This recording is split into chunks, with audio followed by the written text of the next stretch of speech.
Welcome to the December 6th meeting of the Mobile City Planning Commission. I would like to take a moment to review our general operating procedures. Our meeting is divided into two sessions, the public hearing session and the deliberation session. In the public hearing session, an application or group application on the agenda is called. The applicant makes his or her presentation. Commission members ask questions, if any. Members of the public make their comments. Only 4 people may speak for an agenda item, project, and 4 against. Each speaker is limited to 5 minutes, subject to questions by commission. After 4 minutes, a loud beep will indicate 1 minute left to speak. And at this point, please summarize your comments. After all opposition speakers have finished, the applicant will be given time to respond. If you do intend to speak, please come to the podium, speak into the microphone, and give your name and address for our minutes. Please direct all comments to the commission only and not to the applicant or the audience. And please remember to speak directly into the microphone. On routine applications, the applicant may simply raise his or her hand if there are no objections to the staff recommendations. I will then announce that the applicant is in full agreement with those recommendations. If there are any questions, the applicant will be given an opportunity to respond. After hearing all applications, the commission will go into deliberation session. In the deliberation session, the commissioners discuss each application with input from staff as necessary, but with no input from the audience. The commissioners then vote on each application, and results of the voting can be learned from the planning department at 205-5895. If some issues arise in the deliberation session that were not addressed in the public hearing, the chairman has the discretion either to allow additional comments pertaining to those issues in order to resolve them, or call for the application to be over for discussion at a future meeting. Occasionally, one or more commission members may recuse themselves from discussing voting on a given application. A recusal does not necessarily mean the member is directly involved with the application or the applicant. Depending upon the circumstances, ethical rules may require a recusal when there is only the slightest appearance of a conflict of interest. If a regular member recuses, a supernumerary will vote in their stead unless both supernumeraries are already voting due to absences. The Planning Commission makes final decisions subject to appeal on subdivisions, planning approvals, plan unit developments, PUDs. The Planning Commission only makes recommendation on zoning applications, with the City Council making the final decision. Please turn off all cell phones at this time. Commissioners and staff, please remember to turn on your microphones when speaking. Roll call: Carlos Gant here, Ms. Libby Latham, here. Ms. Shirley Sessions, here. Mr. Alan Cameron, here. Mr. Taylor Atchison, here.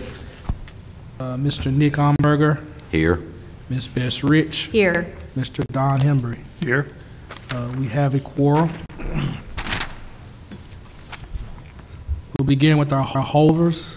Item number 1, 4620 Benton Spur Road, zoning JBC Enterprises LLC.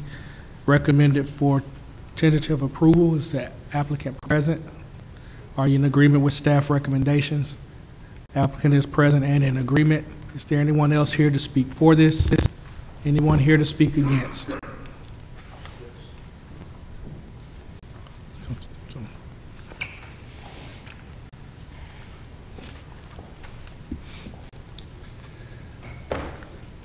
My name is Randy Batista. I reside at 4624 Channing Court, which is the adjoining subdivision to the property in question. I'll try not to go over the same things I went over last time. But this particular proposal, and I believe y'all have had this drawing, we have met with the applicant's representative, and the drawing pretty much represents the project as is. One of the things of note about this particular project is that it proposes 31 parking places. The three adjoining businesses, B1 businesses, one has 16 parking places, one has 9, one has 13. The reason I bring this up is I have the utmost respect for physicians and what they've done, and what they've, as far as education goes, but let's face it, a physician office is nothing but a business. It's a retail business.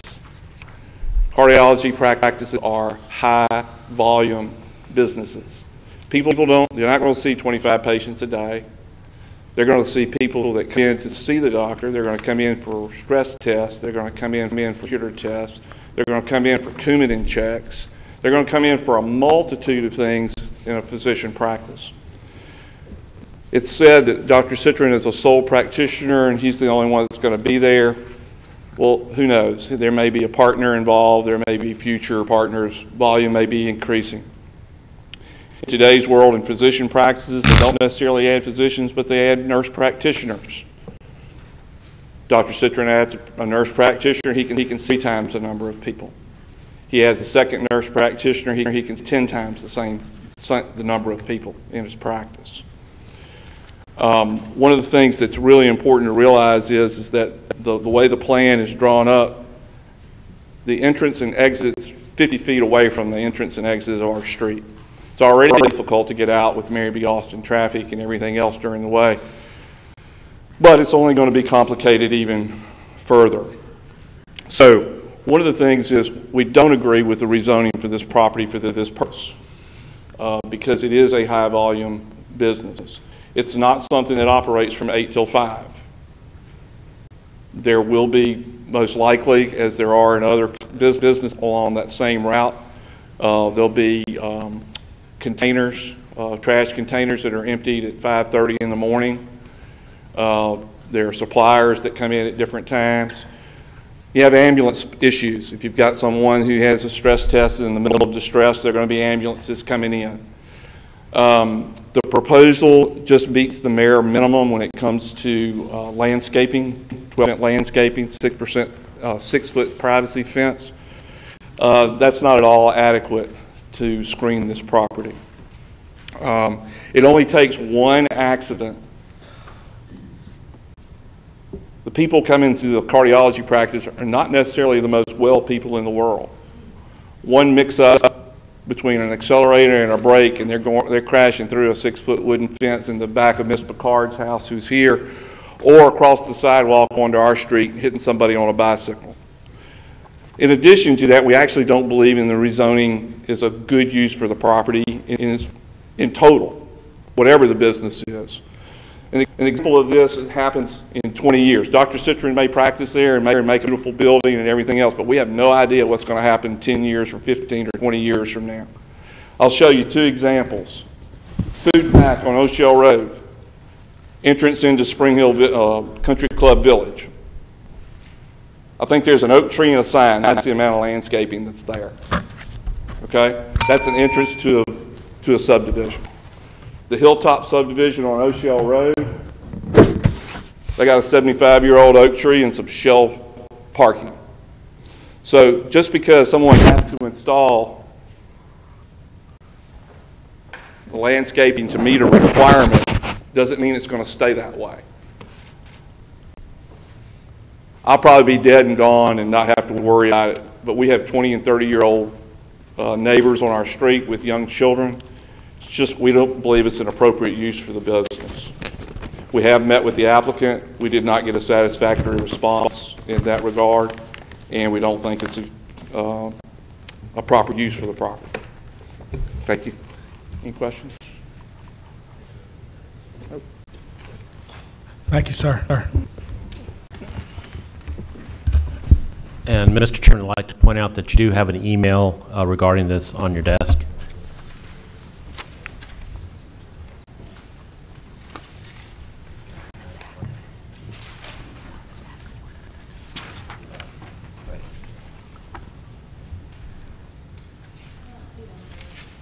It's on the back of the other. It's double-sided, so it might be on the back. It's good you're saving paper.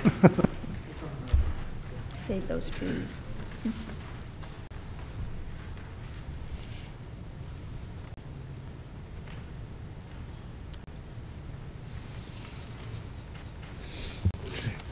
Yes, sir. My name is Bob West. I'm also a resident of Channing Court, 4620 Channing Court.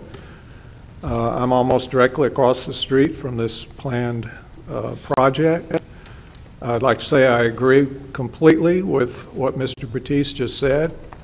And I can tell you that the entire street, which is our neighborhood, is all on mind. We are all opposed to this project going in.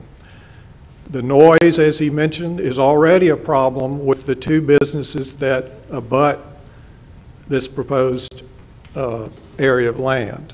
That's already a problem. Flooding is a problem on Benton Spur. You know, if you add more concrete and asphalt in there, we're just going to have more water pouring out onto Benton Spur. But, you know, mostly the problem is this is part of our neighborhood. This is part of our community. This is the entrance to our street, this entrance to our neighborhood. And we have money, we all have time invested in our neighborhood, and we feel like this is going to be a real detriment to it. We feel like our property values may go down, for one thing, but also it's just going to take away from the character of the neighborhood. And we're concerned about this continual incursion of businesses into residential areas. Where does it stop? If we let this happen, then the next one's going to be the corner house across the street, which is the other entrance to our neighborhood. When does this end? And who's to say someone won't come back after the physician vacates this property and say, well, I want a B2 now. I want a B3. I mean, where does it stop? This has always been residential property. That's the way it needs to stay. And I think we as a neighborhood are determined for it not to happen. We are going to continue to oppose this using whatever legal means there are. Thank you. Mr. West, a couple of quick questions for you. You said that all the neighbors on Channing Court are opposed to that. Yes. Have you had a petition brought around the neighborhood? Do we have that in writing, Randy? It was presented at the last meeting. Yeah, I remember. Okay. Okay. All right. Thanks. Mr. West, thank you for your time. I think your point of the stability to your neighborhood is very, very important. And looking at the vacant land, and it is in the R1 classification, which keeps everything stable there. The house could easily front on Channing and have a Channing Court address because there is no building. It's just completely vacant property, which plays more into the fact that it should stay in the residential classification. And I know that your council person has expressed and has met with everybody, including the applicant. Exactly. Yes, So, we agree with that. I mean, it does abut, it's obvious, but it's totally different when it's right at your entry point because it sets the character of your neighborhood. So 100%, exactly just correct. like the pictures he just showed. It changes everything. Yeah, it does. Thank you. Thank you. Chairman, I have a question for staff, if I may. The number of parking spaces that are depicted, is that more than what's required, or is that right at the minimum? Well, since this is a rezone, it's not a site plan specific approval. But since it would be a doctor's office, I believe it's going to be required to park one space for every 300 gross square feet of the building. Okay. Already looking at this plan, I can see that there are some design issues where it's not meeting accessibility compliance in terms of parking. So there will have to be some changes to the design of the site. But depending on the size of the building, and I don't remember what it says in the report, if anything, it probably does have in excess of what is code required. But as mentioned, medical offices do sometimes generate a need in excess of what a code minimum require. Okay, thank you. Yeah. Yes. Good afternoon. I'm Darrell Russell at 4633 Channing Court. My house is one of the houses directly behind this piece of property. To answer the question, I think it's like 3,100 square feet is what was shown. So I believe that is more than what would be required. But again, with a physician's clinic, you can only assume they're going to max out their parking to accommodate their space. I don't have a lot to add other than to say that my experience has been with the other businesses that front Benton Spur, which I'm directly impacted by. There are, waste companies coming in at 4, 5 in the morning, backing up, the beep, beep, beep, the slamming of the containers, you hear that. The lighting from the parking lots, one backs up right to my backyard. It is daylight in the backyard all the time, and just in general, maintenance of fencing and things like that, there's really no policing of that once it's so those get deteriorate over time, and then we're left with, the business, relying on the business to be good stewards and fix their fence and provide us with that buffer. And I don't want to be the policeman in the neighborhood to get that accomplished every time, the boards start coming off a fence or whatever. Again, with what Ms. Rich had said, it does change the character of the neighborhood when you enter and you turn off onto Channing Court and you see a 32 parking space business, and it's prominent when you would turn in off Benton Spur, and you can see that that is a substantial length depth into the subdivision that this property would be. It's probably a little less than a third, or around a third of the total length of that street would be consumed with the commercial property entrance into our neighborhood. So that's all I had to add, and I'm not sure if we have anybody else that wants to speak, but we thank you for hearing us. Thank you. Any questions by commissioners? Does the applicant have any response?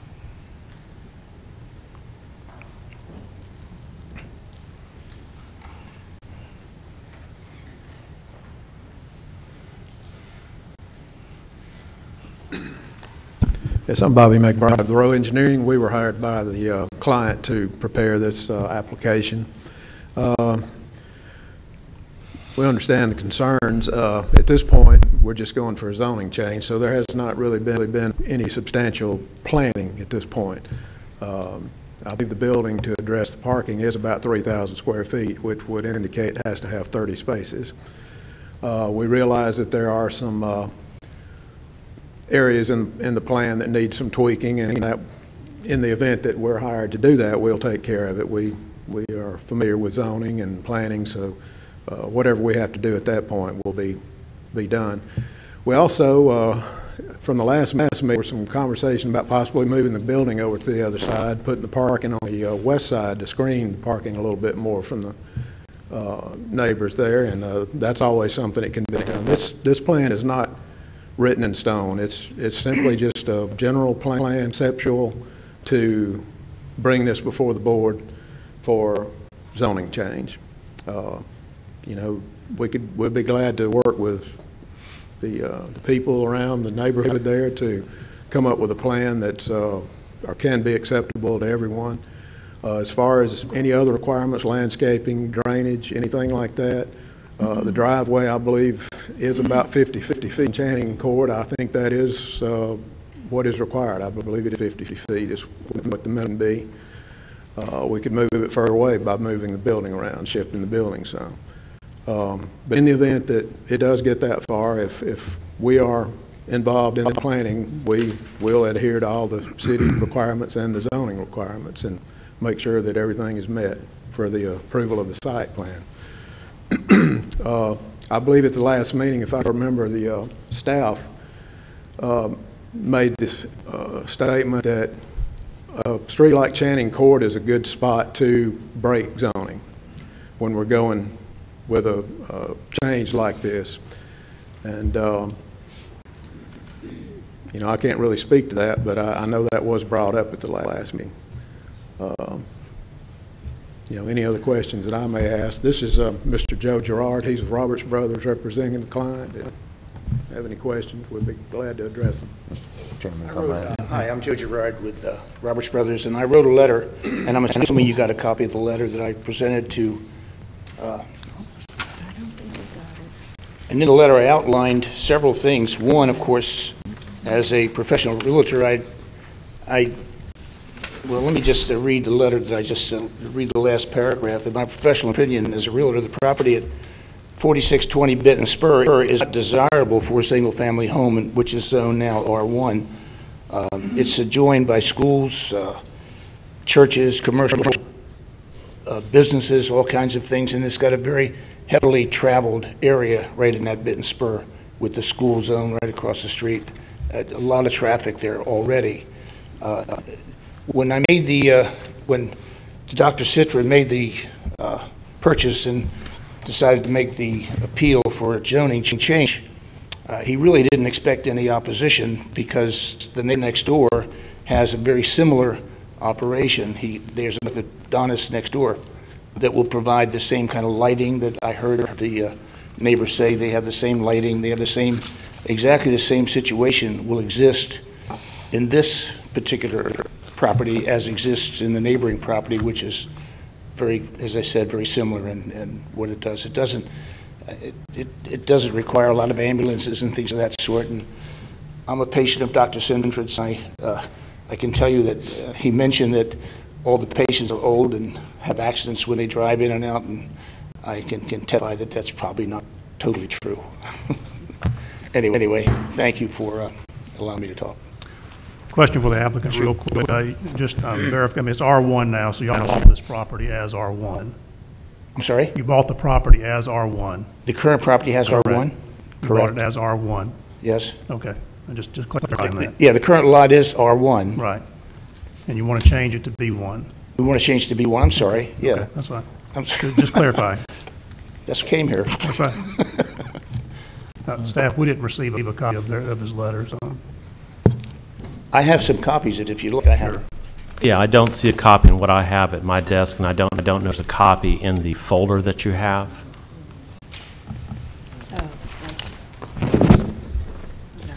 I don't recall seeing that we had received it. And then one last question for staff. I mean, a lot of times we see zoning change requests along with PUDs. This doesn't have a PUD, it's just a zoning change request. Should we be looking at the PUD at the same time as the zoning change? A PUD, plan unit development, is only required when you have a situation of more than one being proposed on a property or cross access across multiple properties. So a PUD would not be appropriate for the request that they're showing of just having one freestanding building on this property. So you don't have to show dumpster location and lighting location and landscaping? Okay. Well, the application for rezoning does not necessarily require a fully detailed plan, but they do have to provide us a site plan showing generally what is proposed.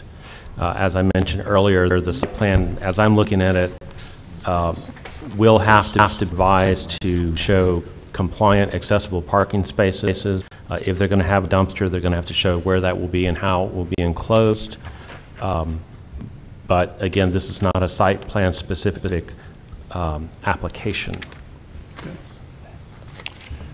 we're planning on planting several trees and shrubbery and that kind of stuff, and we actually just fill the rest of the spaces in with parking spaces as opposed to just leaving it vacant. So that, and it probably hold about 30 parking spaces, maybe not quite that many actually. Once we get the landscaping in and get everything else done, it may not hold quite 30. So, but whatever is available, we'll fill it up with parking spaces, obviously.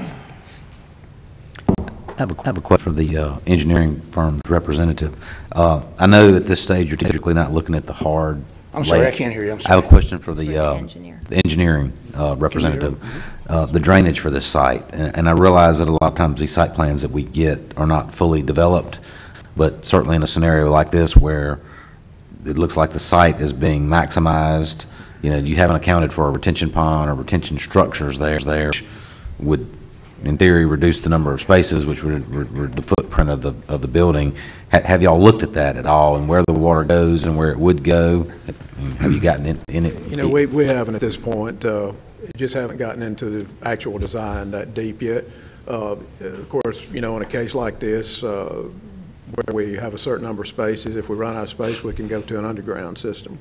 You know, those seem to be pretty popular now. And I can, just as a general observation, I can say it's very helpful for me when I look at these things, and I know they're generally not at the point where that kind of level of engineering has been done, but it's really helpful when at least that has been given the initial look, because that can totally change the site plan, and you know, and then subsequently in a case like this, where the number of spaces is almost tied to the square foot, it could just change everything, which makes it real hard for this body to make a decision, you know, with what's been put before us. As he pointed out, the design is not etched in stone. There's going to be obviously changes to accommodate the needs of the neighbors, of course, and whatever else is essential. Was this recently subdivided into one lot, resub? I don't recall if it has gone through that process yet or not. It may already be a legal lot of record. I would have to go back and check the record. Any other questions or comments? Yeah, and I have a question. Was this lot also, and follow up on his question, has it been marketed and has it been a empty lot as an R1 property for a period of time for sale, or has it been, did the purchaser buy it and demolish the house, or has it been a vacant lot listed? The property was owned by gentleman, Vintech, was his name, and he bought it as an investment.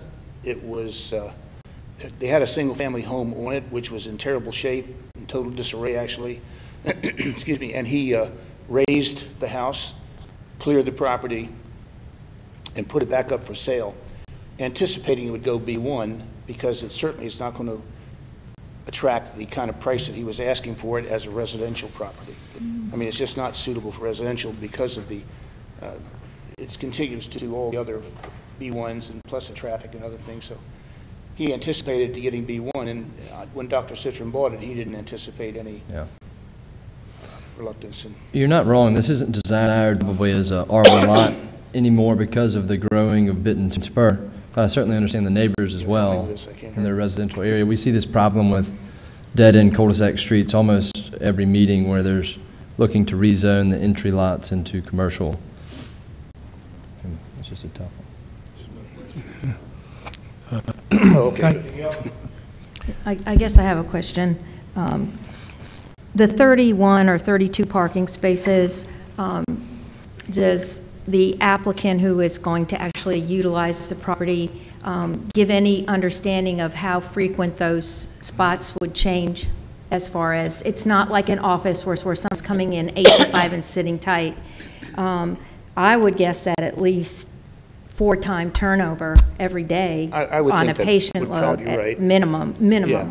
On, and they'll probably hope for more, but I understand what the wishes of the applicant is. I certainly understand the former owner who sold it, but they sold it as the R1. It was just in the R1 classification. Exactly. So there's no mystery there. The use and the right is strictly residential, and it does back up to a B1 if the house fronts Channing Court.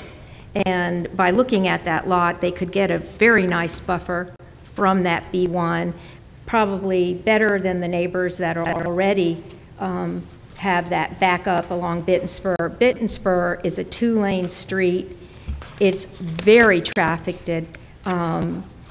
It's almost congested at certain times of the day because of schools on either end, and it's never going to be widened, I don't think, in anybody's time frame that's present today. I could be wrong, but I just really am sympathetic to the residents that have purchased and made improvements, will continue to make improvements, and that lot could easily go into a residential classification with a Channing Court address and be a beautiful piece of property based on all of the other homes in the area. But if you just start and say the reason for this is to go B1 because they back up to it, front Bitten Spur, you can say that about the next one and the next one and the next one. And to me, this starts that neighborhood and with the getting a Channing Court address, so there's really no reason to think that it can't stand that. Channing Court is all R1. Correct. And so, but across the street from the site, of course, are churches, yes, schools. and a huge residence. Yeah. Yes, and the church all commercial, and going from there west is all commercial as well. Yes, but we can see where it backs up if that lot was to be developed, and maybe could even be 2 beautiful townhomes if they wanted to get, you know, another bang out of the buck, but at least owner occupied or at least a residential classification that keeps the stability. I just think those in there, you know, go for quite a nice, not that you would do it if the lots were less, because you'd still be destabilizing a neighborhood. And I think our job is to keep neighborhoods really strong. On the east side of Channing, is there a residential structure on that lot right now? I'm sorry? On the east side of Channing, is there a residential structure on that lot now? If you go over 2 structures, there's commercial. I think the east side is residential. I think the next one over, and I'm not 100% sure about that. So I think there is. It's a heavily wooded lot, so it's hard to Mr. see. Hembry, there is a house on the corner there of Channing and That's what I was okay. You can't see it from the aerial because the trees are so thick. But. And if I may just quickly point out, for Mr. Atchison's question, a demolition permit was issued in February of 2016 to remove the house from this site. And then also on the recommendations associated with staff recommendation, it does mention that either they will have to go through the subdivision process or they have to provide a deed showing that this tax parcel was existing prior to 1952. Bert's depicted, the edges of the parking lot, how far are they away from the property line? It looks to me to be about 6 to 8 feet, or is that a? Well, it looks like it is maybe up to 10 feet at the most, but the way the residential buffer works within the zoning ordinance is that parking can occur within the 10-foot residential buffer. So parking can go almost all the way up to the fence abutting the neighboring property. The building, however, must be set back a minimum of 10 feet. Any dumpster must be set back at least 10 feet, and any generators and associated equipment. Thank you. Thank you. Thank you, sir. Thank you. Thank you. Moving to new subdivision applications. Item number 2, 56, 563 and 565 South Broad Street. It's recommended for tentative approval. Is the applicant present?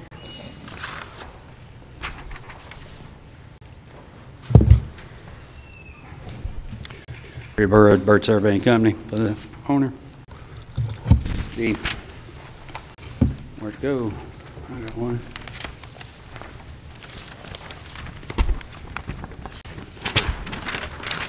I think each of you, or most of you, have this. What I would like to ask for, one of 2 things I'd like to ask for, is reduce setbacks, reduce building setbacks on Broad Street and New Jersey Street down to 0. As you can see, the existing building on the property is on the property line of New Jersey Street and has been for many years. It's located within 13 and a half feet, I think, of the Broad Street line. But going to the north, the convenience store gas canopy is about 5 feet. Across the street at 500 Broad Street, that is on the right-of-way line. Coming on down to right across from our of this property, 558 is Tim's Pecan. A portion of theirs right on the street corner is on the property line. No setbacks. On down in New Jersey Street, it's the same way, no setback. More importantly, at 603 Broad Street is the City Parks Department, built right on the property line. And of course, Poland's is on the corner of Broad Street and Virginia. It's built right on the property lines. That is a common thing if you ride up and down Broad Street. There's quite a few that certainly are built, the businesses are built right on the street right-of-way line. Houses have been there, and they're not that far off. They might be 15 feet from the property line. The required 25-foot or 20-foot in some cases is excessive in this area. As you know, the zoning code that's used in the downtown area allows for 0 building lines. This is, like I say, it's all developed, that building, and we would ask that that be a consideration. I understand that the Planning Commission has the authority to reduce setbacks through the subdivision regulations. In addition to that request, the condition calling for the 25-foot radius on the street corner of New Jersey and Broad Street, the way it is, that would be mandatory. I would like to let that be a decision of City Engineering Department if one is even needed. New Jersey Street is a 100-foot right-of-way. Broad Street is a 100-foot right-of-way, far wider than the typical 50-foot requirement that he has for new subdivisions where the radius would be necessary. But I would like to let them decide it. It's been done before like that, and it may be a 10-foot radius, or maybe one is not even necessary. But those two requests is what we have for that. That seems reasonable. I have a question for staff. In an area of the city like this where buildings are built in a more urban fashion, why would we even recommend in a built environment that this lot be required to have a 25-foot building setback? Well, this site is just outside of Oakley Historic District, and while it is along a corridor that has historically had buildings built up to or almost up to the right-of-way edge, there's really not much available to staff in our current set of codes and ordinances that would give us that flexibility, as you're noting.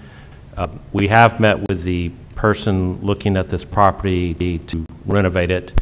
The existing building is going to be renovated, and part of that they will have to go through the variance process to get relief from some of the zoning ordinance setback requirements. But the subdivision process is necessary at this time to make the legal lot. A 25-foot setback typically required in the subdivision regs would only really impact new building construction. However, through waiving section 5D9 of the subdivision regulations, the Planning Commission can either completely eliminate the 25-foot setback as requested by Mr. Byrd, or set it to be something in between 0 and 25. So you're saying if we voted to remove that setback today and it got approved, even when they go to do construction on the building, they still have to get a variance on an existing building within 25 feet to do construction? Well, you have two sets of regulations that are applicable right now. It's kind of a double jeopardy situation. You have your subdivision regulations, which require 25-foot setback from a street right-of-way. And then the zoning ordinance separately also requires a 25-foot setback from street frontage, as well as they're requesting variances from property lines where they abut residential property. So it's not necessarily a frontage setback that's their main concern through zoning. It's a side property setback. But yes, right now you have two sets of setback criteria that apply to this site. One through the subdivision regulations, which the Planning Commission can waive, and then one through the zoning ordinance, which must be done by the Board of Zoning Adjustment. Seems like a lot of roadblocks for someone that wants to renovate a derelict building in a built environment in the city, doesn't it? Well, we are hoping that through the new code that we've been working on now for over a year, that we can address a lot of these types of issues, so it won't be such a problem in the future.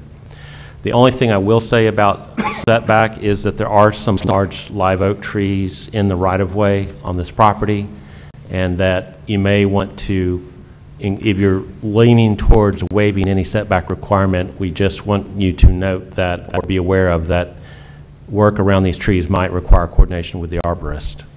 Okay, thank you. Question. Go ahead. Well, Mr. Byrd, I guess the kind of what you're requesting, you just want the subdivision setbacks reduced to be able to accommodate the existing building, and you're willing to make the radius as big as it can be.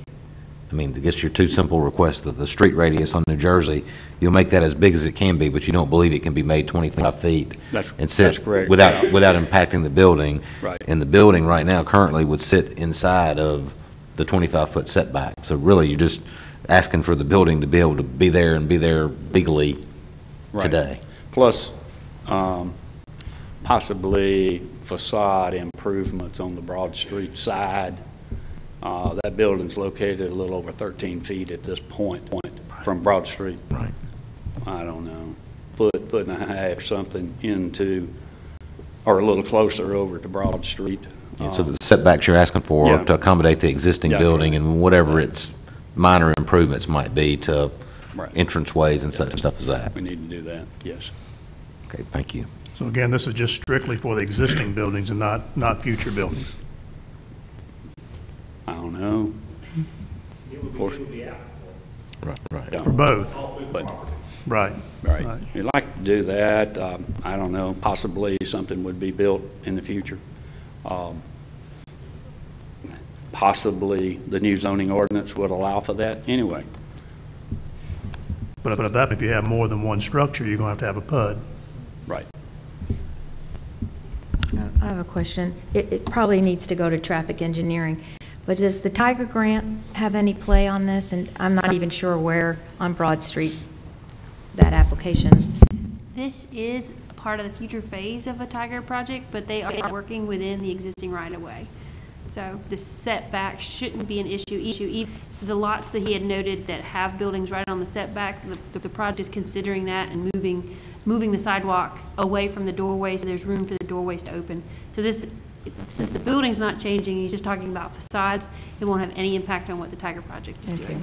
And what about plantings? Does the Tiger Grant include any tree preservation or additional trees in the area? I believe in this section, the curb is actually staying right where it is. The curb is not moving at all. That's correct. So it won't change along this parcel. Yeah, the Tiger project fits within its existing footprint, and then landscaping is there to preserve the existing trees, and hopefully will be budgets to enhance the other landscaping that's there as well. I just wanted to make sure, because I'm really not familiar with that project other than knowing it was along Broad Street. Thank you. Those same oak trees come into play on that side too. What's in the building? What is the building? What is what? What is in the building? What's it being used for? Nothing right now. It's empty. It's vacant. It was an old grocery store. Store. It's old Neiman's, Right. but Tiger food for less. Thank you. Any other questions by commissioners? All right. Thank you. Anyone else here to speak for this? Anyone here to speak against?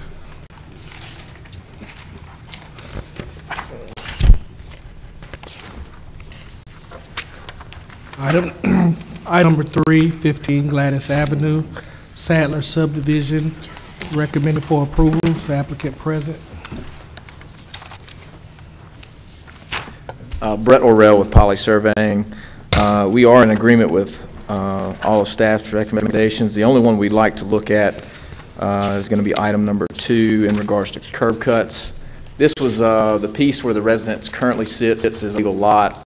They are adding an additional piece of property. There's already an existing curb cut at that location, so we're just asking this be amended to reflect the 2 existing curb cuts versus the 1. I believe we have plenty of frontage to accommodate that.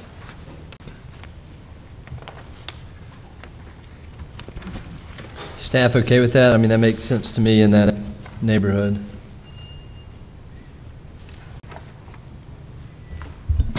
If traffic engineering is okay with it, we will be as well. We usually allow existing curb cuts to remain unless it's a major redevelopment change. Thank you. All right, thank you.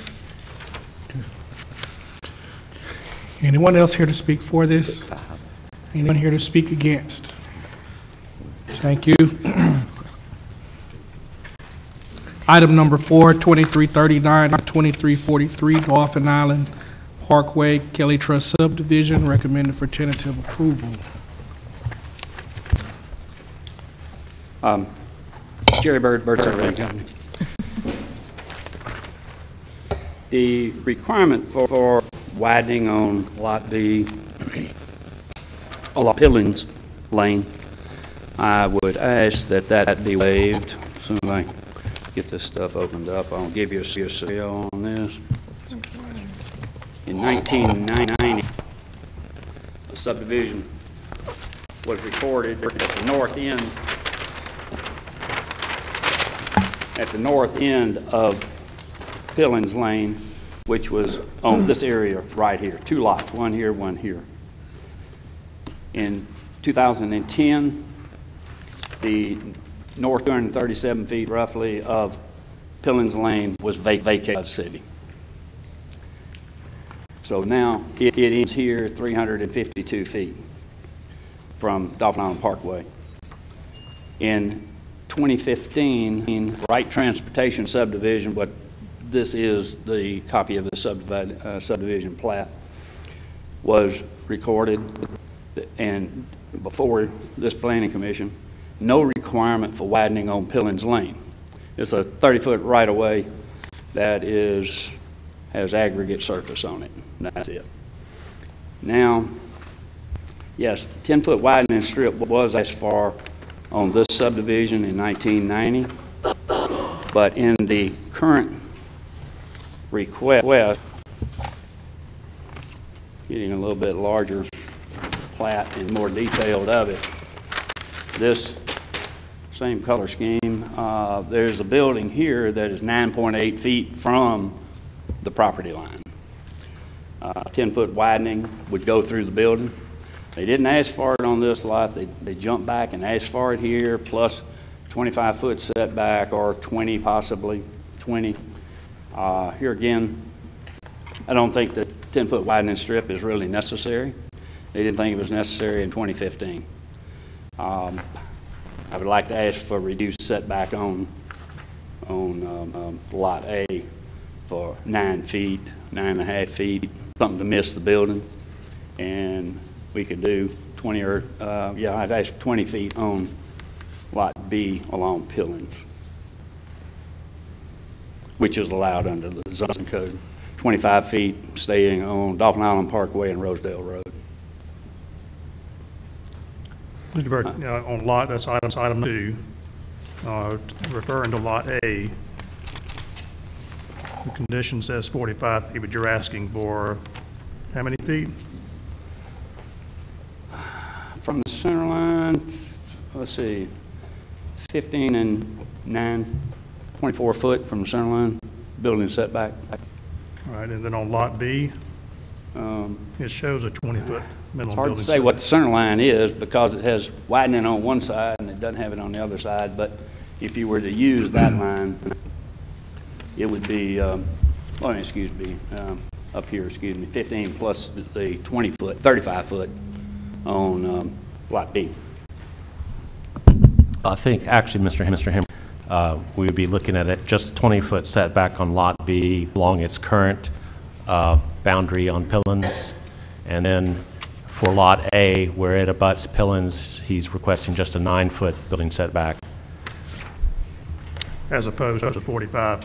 Well, 45 was trying to accommodate future right-of-way acquisition plus building setback for Lot A. Given that there is a building there, we weren't proposing to actually take land at this time. We were just asking that future construction respect it.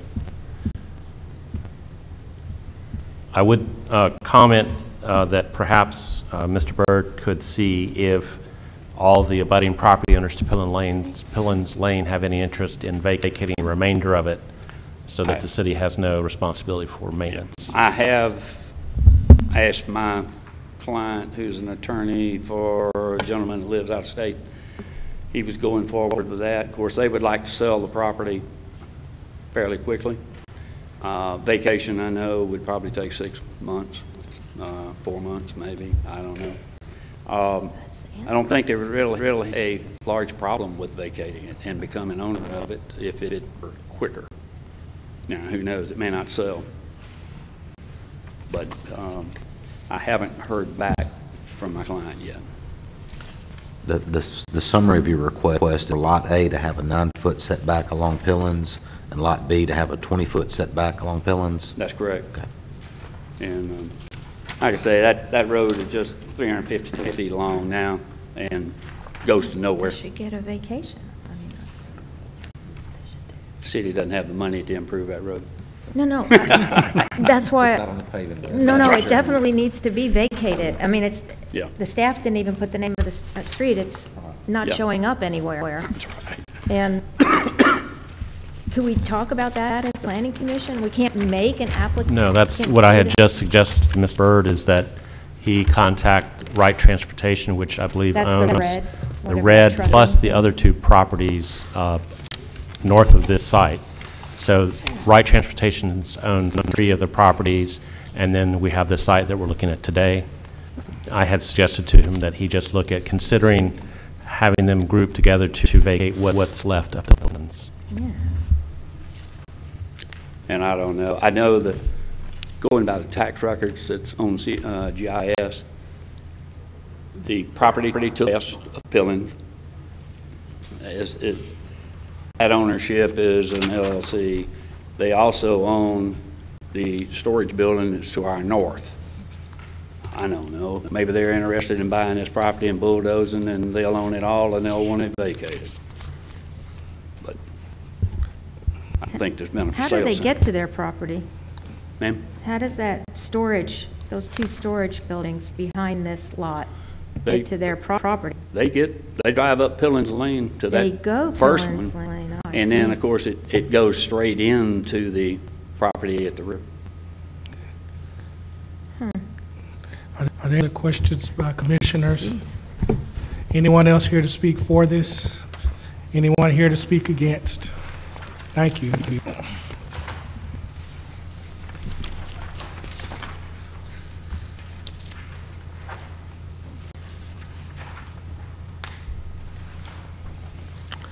Item number 5, northeast corner of Conti Street, Common Street extending to the south side of Caroline, Parker's Commons Division.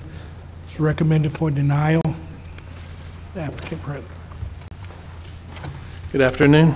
My name is Daniel Clark. My office is in Spanish Fort on Highway 31, but my personal residence is at 16 Common Street, which is just 2 lots over from this proposed subdivision. We are asking that this subdivision be approved as we have it. The comments that we have speak of taking a meets and bounds parcel and turning it into 2 substandard size lots.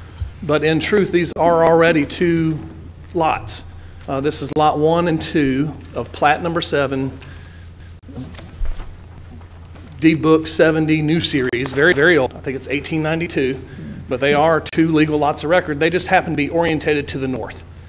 My client, Mr. May, is attempting to improve the neighborhood and take 2 houses that are very dilapidated, move them onto the property, restore them and improve our neighborhood. He's also a resident of the street. So really, we're just asking to shift the lots to a different direction. Some of the other concerns are the setbacks. These setbacks are almost identical to where the existing structures already are on our street. My house is actually mentioned in the report. They're all very close to the street and very close to each other on the sides. Mr. May has a plan from an architect that places the two houses he's interested in on the parcel, spaced apart, pretty typical of the neighborhood, in a way that we think will benefit the neighborhood. I have a similar question for staff. Broad Street application. Again, looking at this area of our city, there's plenty of lots that are showing up that seem to be substandard, or what we're calling substandard in size. Why are we recommending this for denial when it appears they're taking a piece of land and subdividing it into lots that make sense in this area of the city in a kind of historic urban environment with setbacks that are matching the historical structures in the area? Right. I think that in the body of the staff report, the main issue that was identified really is the lot sizes that are proposed, of about 4,400 square feet and 4,300 square feet. I provided you guys with this color map, and it's arranged according to size of lots. So yellow on the map is up to 4,000 square feet. The light blue is between 4,000 and 5,000 square feet. The orange is between 5 and 6, and so on. So there are other instances, as noted by Mr. Clark, of properties on or parcels that are 4,000 square feet or less in size. And then there are a few other examples where they're ranged between 4,000 and 5,000 square feet. And you also should know that the Architectural Review Board has already looked at this site for the proposed reception of two houses being moved here and have approved the movement of the houses onto the property subject to the applicant getting subdivision approval. So the ARB is in favor of this request. And y'all are still in a situation where you don't have the tools to recommend for approval for anything under 7,000? Well, in this case, this site is within a historic district, so you are allowed to get the historic district overlay benefits of reduced setbacks based on other structures in proximity, but it's the lot size issue that we don't have an flexibility on. That being said, again, for the code we have been working on, we realize that that is an issue in the older parts of the city, and we're hoping that we can address this in the future if the new code gets adopted as we've proposed. Thank you. Bert, do y'all have conditions prepared in case we decide to approve it? I have scribbled a few conditions together, so yes. Okay. Can the applicant see those conditions, or yeah, do y'all? we probably would like is to. it? Well, I don't have anything to hand them. But I'll just tell you what they would setback. be. Subject to compliance with the standard or the included engineering, traffic engineering, urban forestry, and fire comments that are listed in the staff report.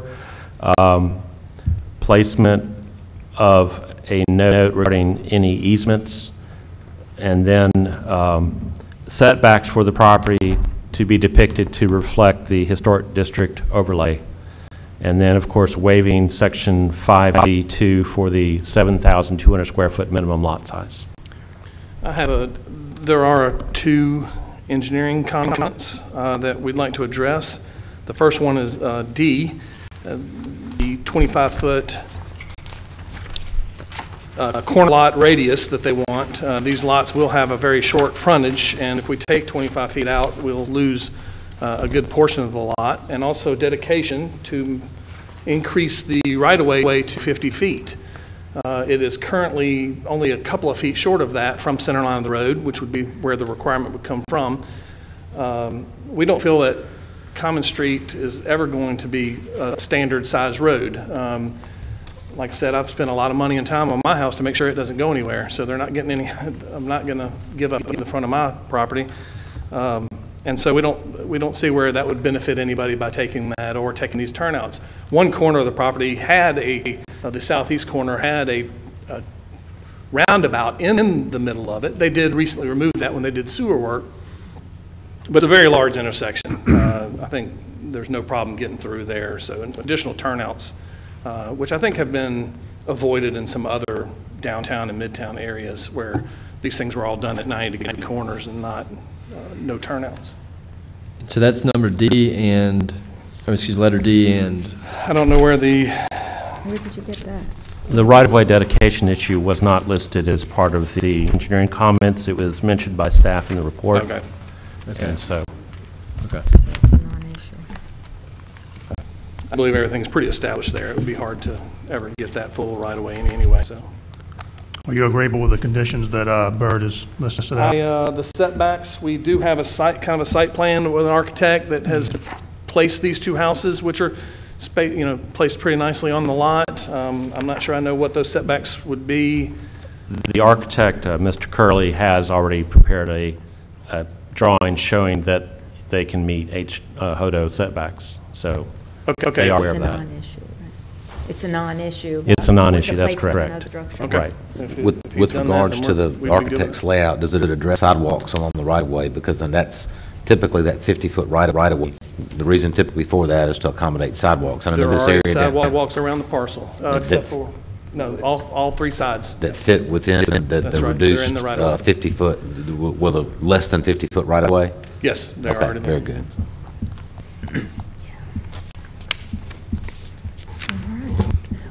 Any other questions or comments by commissioners?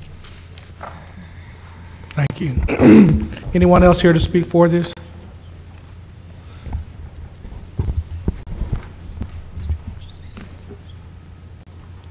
Name is Charles McLeod, live at 18 Common Street, there since 1970, and actually longer than that because it was my grandparents' house.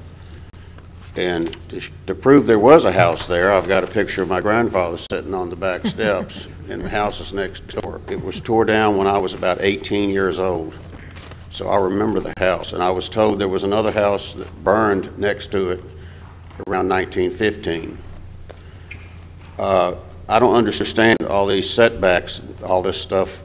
I haven't talked to them a lot about that, but you talk about not having enough, but the housing board built some houses, brand new houses, 25 years ago behind Church Street Cemetery. And those lots are about 50 by 50. So I don't understand why those were approved and you're fussing about this lot not being big enough.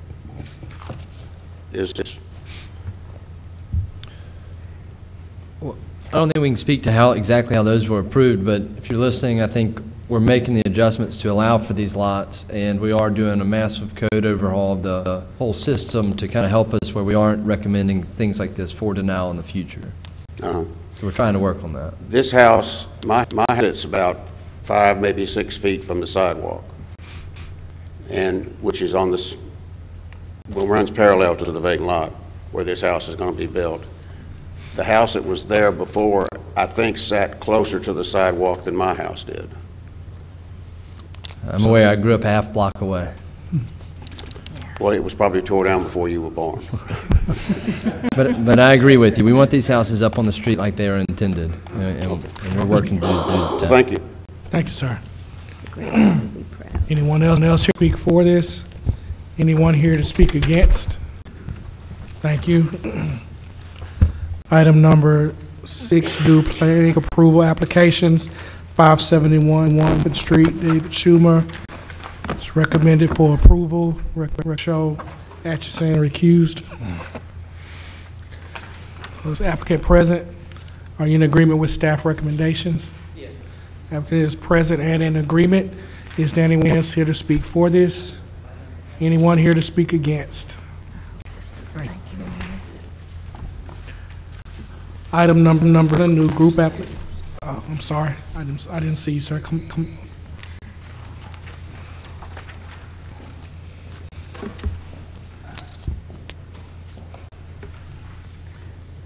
My name is Jerry Arnold. I live at 558 Conti Street, which is where the R is on your plan here. Right on the corner there of Conti and Warren. Briefly, my comment is not necessarily in opposition to the development as much as I just want to register my concerns. The development surrounds my house there on the corner. There's no setback, so their parking will be right against my house. The issues I bring are the normal issues for downtown: noise, parking, trash pickup, that sort of thing.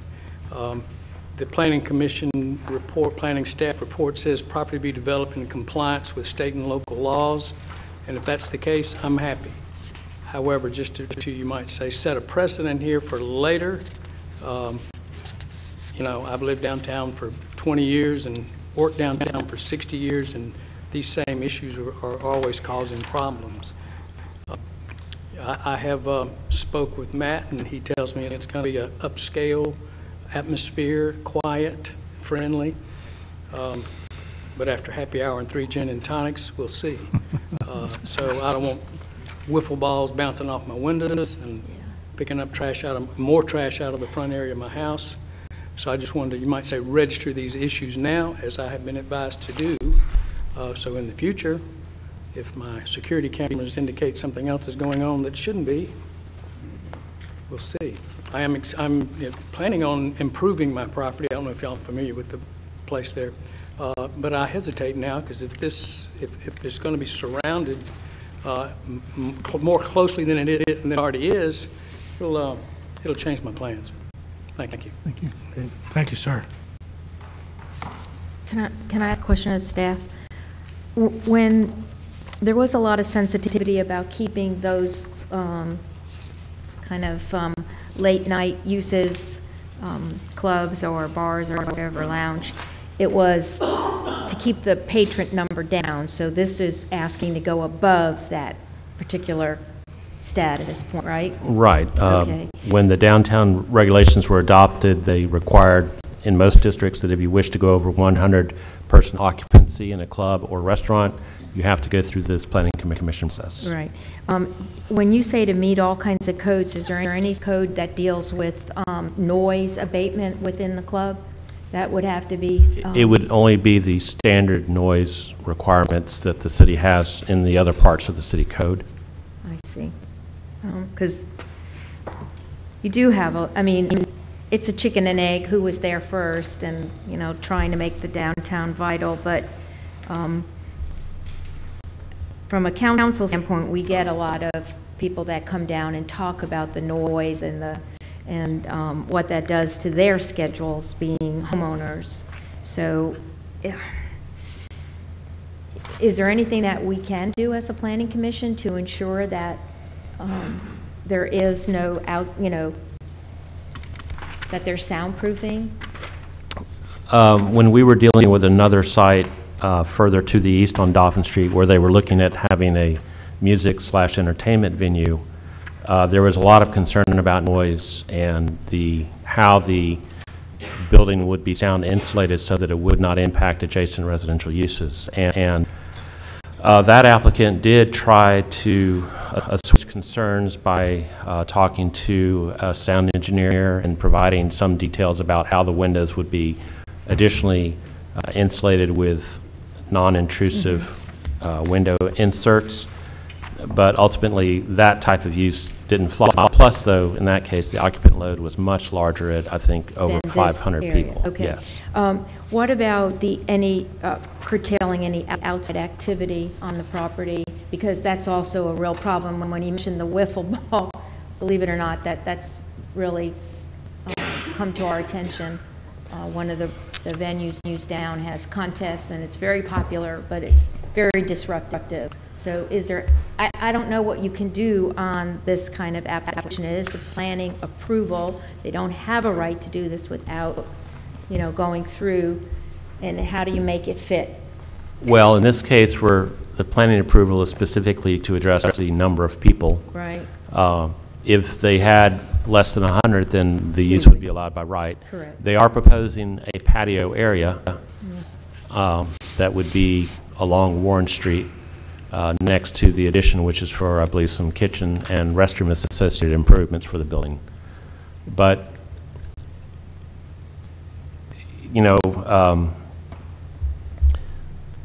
it really is going to come down to the person operating the business being a good neighbor, as well as complying with all existing sound regulations that the city has. I remember the music venue application from, I guess, what, almost 2 years ago now, but there was a stage there with a lot more people. I mean, this is obviously a lot smaller scale. I mean, the only concern that I have would be like what Ms. Rich just indicated about the outside area, if we can find a way to try to mitigate any kind of noise issues on that.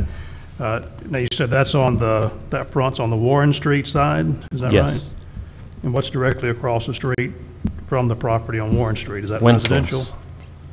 Well, that's Wenzel's, okay. So it's going to be across the street from a commercial area already? Yes. Okay. Well, makes me feel better about it. Applicant wish to respond? David Schumer, Barton Schumer Engineering. Yeah, this is, we've had other requests for the same on this block. And, you know, there's Wenzel's there, there's a bunch of restaurants and bars, and it's just part of Dauphin Street revitalization, was the whole Catholic, I believe, Archdiocese building. It's now Chuck's and a few other buildings, and it's just based on the density of, I think the architectural calculations is 148 is what that occupancy came to. And that's what we're trying to request. It's a 50% increase than what it would be standard by right. Almost a 50% increase. Yeah, but the architectural guidelines have certain spaces, they rate certain people, and I'm sure code, I'm a site civil, that's not my area of expertise, but that's where that number came from. Yeah, it's an increase of what's allowed by right, but it's based on the size and occupancy load of the use. Are there adequate restrooms in the building? Have we looked at that? There was an addition, and I believe it was part of the kitchen or bathroom. There was an addition to the backside of that parking lot to add the appropriate restrooms to fit that size. Mr. Henry, this site has already been through the pre-development meeting process, and they have obtained permits for some of the work that's going on. And good afternoon. My name is Matt. I'm applicant as well. I know Mr. Arnold very well, and as I live in Midtown, my businesses are downtown, and I could say that I feel more of a resident of downtown for the amount of time that I spend down here. So it is very important to me to have a personal street presence with our neighbors. This venue will be more of a craft cocktail, wine bar, sit down. We will not have live music outside of 1 or 2 man acoustic interior of the building. There will never be any live music on the exterior of that building where that patio is. That backside of that, there's just one single door that lets you to that patio. I spoke to Mr. Arnold yesterday in person, actually about how we plan to put some greenery and to also try to mask with some ferns on that side to the parking lot, so that could help with any people noise and whatnot. And to the west side, Wenzel's actually already has an outdoor patio that matches on this side. So we really are just trying to change what was a blighted building and vacant and turn it into a usable space. Okay, thank you, sir. Thank you. Thank you.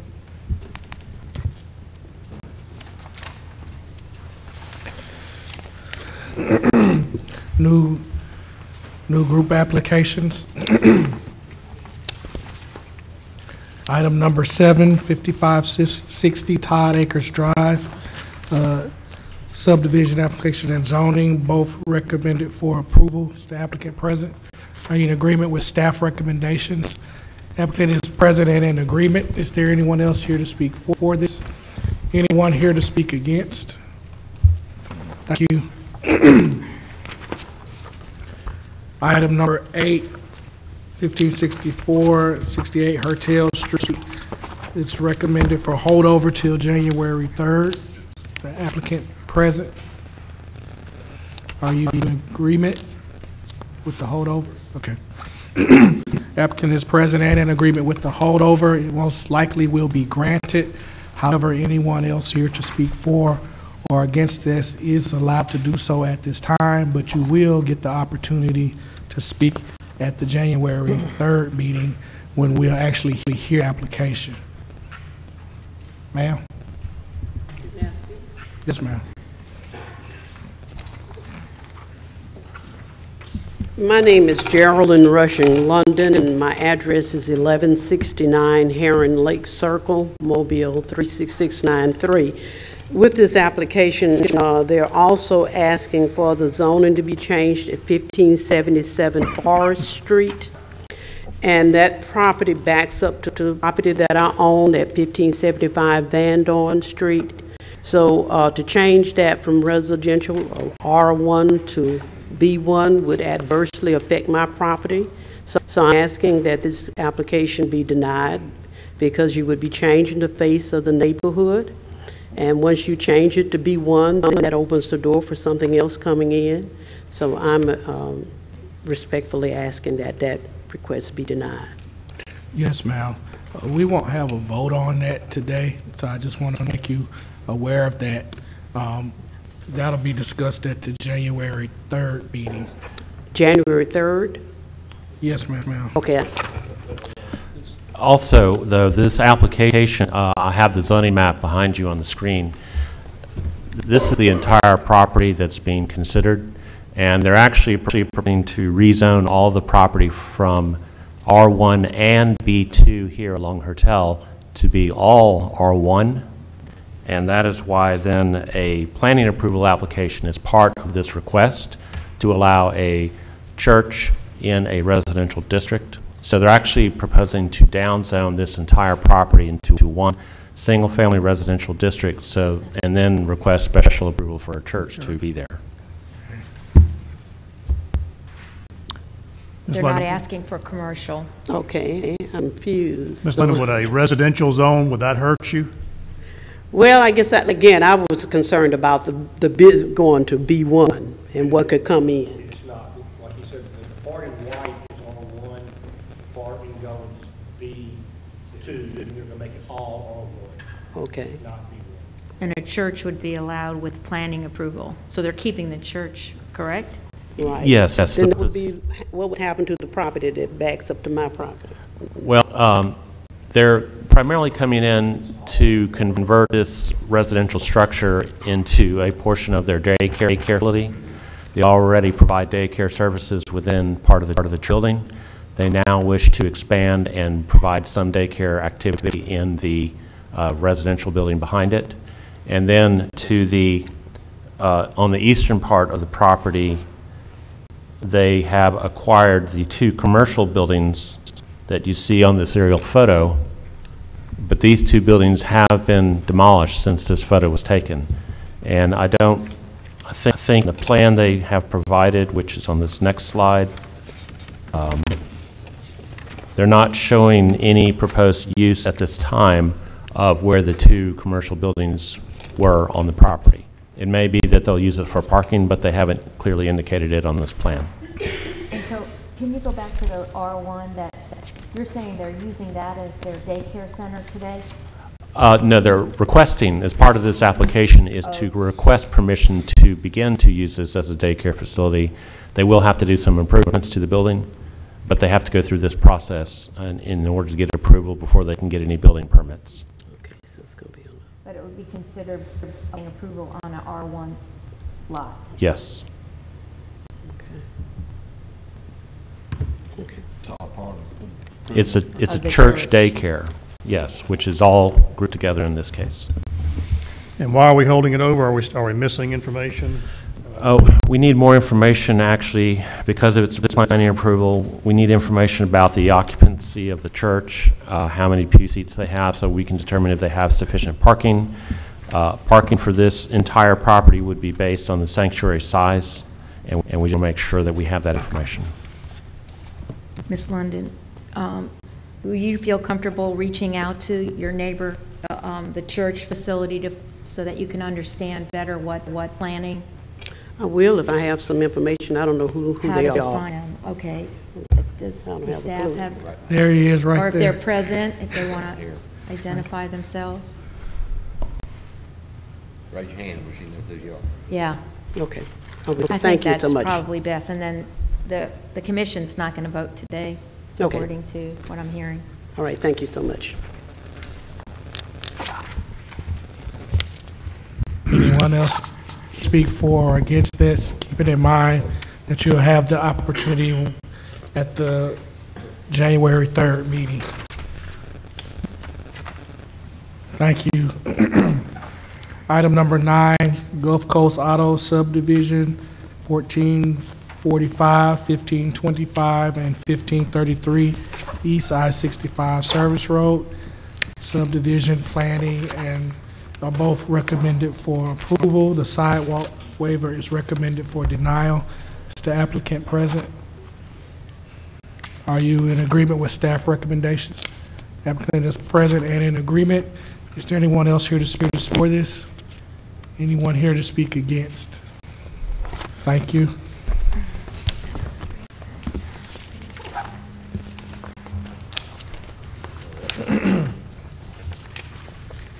And that closes our public hearing session. We'll now enter into deliberation. Beginning with item number 1, 4620 Bitten Spur Road, zoning application that was recommended by staff for approval. Move to deny the application. Second. Properly moved and seconded. Any discussion? All in favor of denial? Aye. All in favor of approval? Application is denied.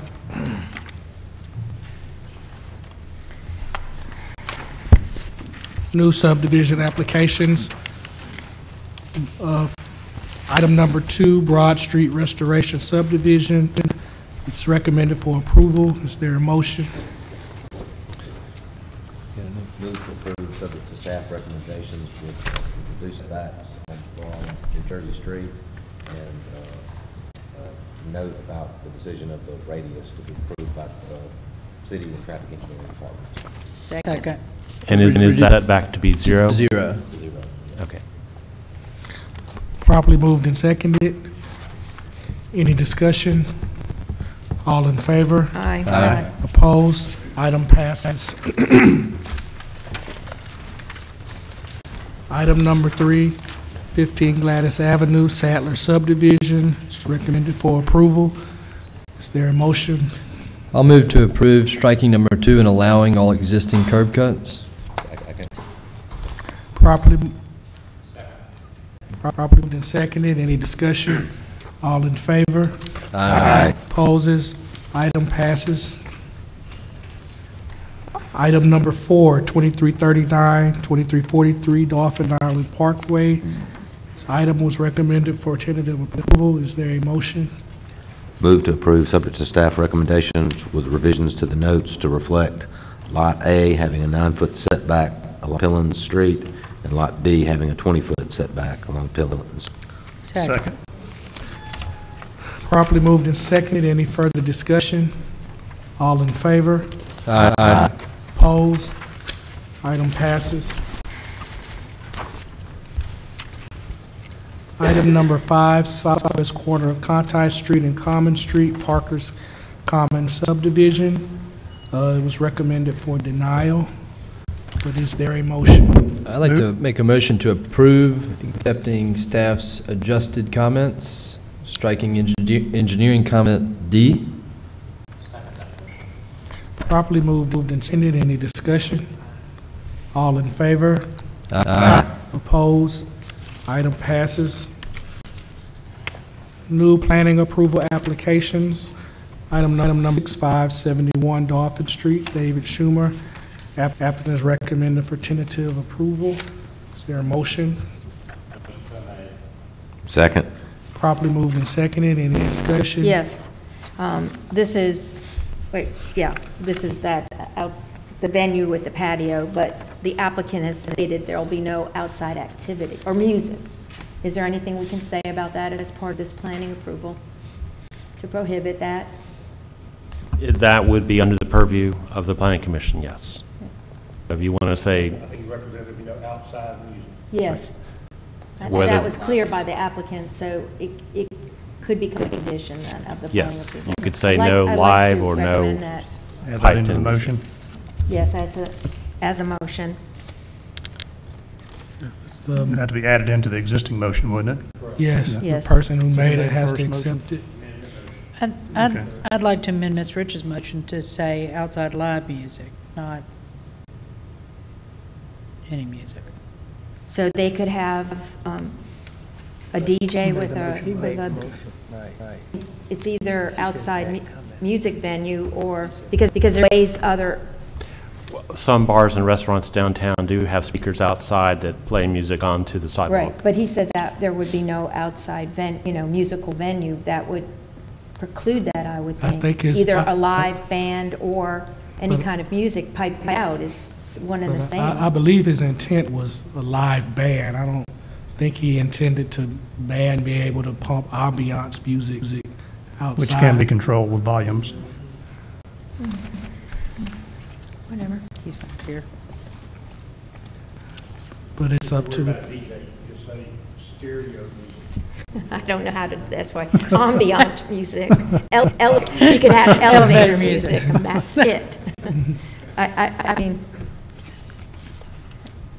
I thought he said there would be no outside music. I might have misunderstood, and he's not present, is he? No.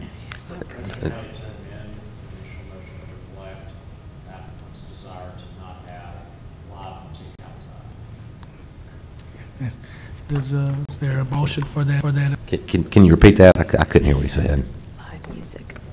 He's amended his motion to approve it, staff recommendations, plus no outside live music. Okay, I'll second that motion. Okay, probably moved and seconded. Any further discussion? All in favor? Aye. Aye. Opposed? Item passes.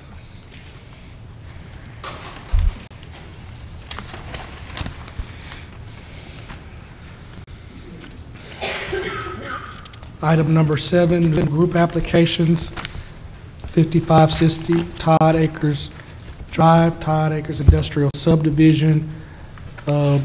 Both parts, subdivision and zoning, recommended for approval. So moved. Second. Properly moved and seconded. Any discussion? All in favor? Aye. Opposed? Item passes. Item number 8, request to be held over to the January 3rd, 2019 meeting. I'll make that motion. Second. Properly moved and seconded. Any discussion? All in favor? Aye. Opposed? Items held over to the January meeting. Mr. Chairman, on item number 9, can we take the subdivision, the PUD, and the sidewalk waiver separately, please? Okay.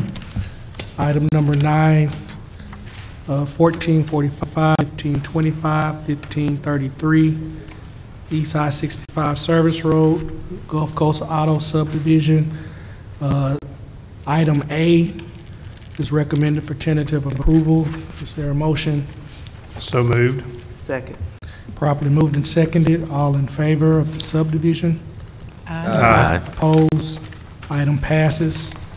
Item B, the PUD, recommended for approval with finding of facts. Is there a motion? Move to approve based on staff recommendations and findings of facts A, B, C, and F. Second. Properly moved and seconded. Any discussion? All in favor? Aye. Opposed? Item B passes. Item C, sidewalk waiver, is recommended for denial. Move to deny the sidewalk waiver request. Second. Properly moved and seconded. Any discussion? All in favor of denial for the sidewalk waiver? Aye. Aye. Opposed? Item passes. That concludes all business. Is there anything else? No, sir, we have no other business. All right, meeting adjourned. Thank you.